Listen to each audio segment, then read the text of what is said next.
Hey everyone, here is my 2016 Street Triple RX with the Racefit exhaust, and I wanted to do a clip on the sound of my Racefit exhaust.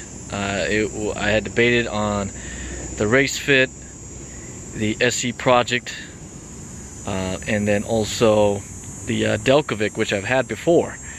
Delcovic was, half the price of both the Racefit and the SC Project, but I ended up settling on the Racefit Black Edition titanium etched with the tip. So I know that there are or is a video on the Triumph Street Triple R or with a Racefit exhaust before, but it was kind of shot inside a garage, so I wanted to do one kind of out in the open.